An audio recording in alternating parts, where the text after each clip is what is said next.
मला म्हटलं मी इतका बिझी आहे, मला श्वास घ्यायला वेळ नाही. म्हणलं सोडून दे, श्वास घ्यायला वेळ नाही.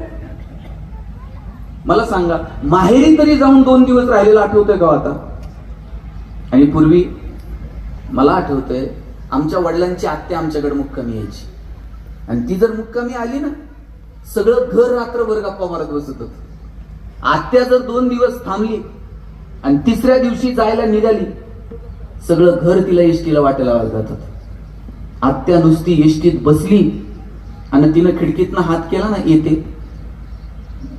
तिनं येते म्हणायला उशीर हो, सोडवायला आलेल्या लोकांचे डोळे पाणावत होते.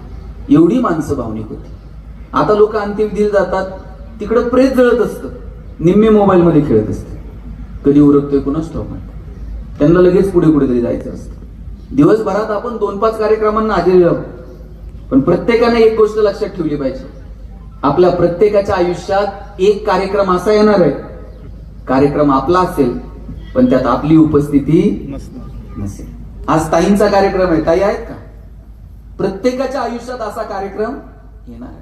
आपण कुणीच मालक नाही आहोत, आपण विश्वस्त आहोत, पाहुणे आहोत. सांभाळायचंय, पुढच्या पिढ्यांच्या हवाली करायचंय आणि विना तक्रार तिकीट काढून एक दिवशी निघून जायचं. इतका साधा, सरळ आणि सोपा अर्थ जगण्याचा. म्हणून जे क्षण वाटायला येतील ते आनंदानं, प्रेमानं जगता येतील का? एकमेकांची विचारपूस, एकमेकांना वेळ. आता तुम्ही बघा, वयानुसार प्रश्न, वयानुसार चर्चा बदलत जातात. 30-35ल्या पोरी जर आज एकमेकांना भेटल्या, काय तुमच्या गप्पा असणार? बाई ही साडी कुठून घेतली, हे डिझाईन कुठून केलं? आणि 60 नंतर, बाई गुडघे बरे आहेत का ग, टाचा काय म्हणतात? गप्पांचे विषय बदलतात.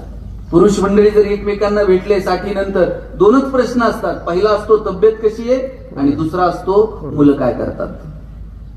कोण विचारता का नंतर तुम्ही किती प्रॉपर्टी आहे, किती एकर आहे, बँकेत कितीची FD आहे, ते अमुक अमुक टाकले होते, गेले पळून, ते भेटले का? इकडे लय चालले हल्ली पारनेर श्रीगोंद. या असल्या विषयांवरती आपल्या आता गप्पा नाही.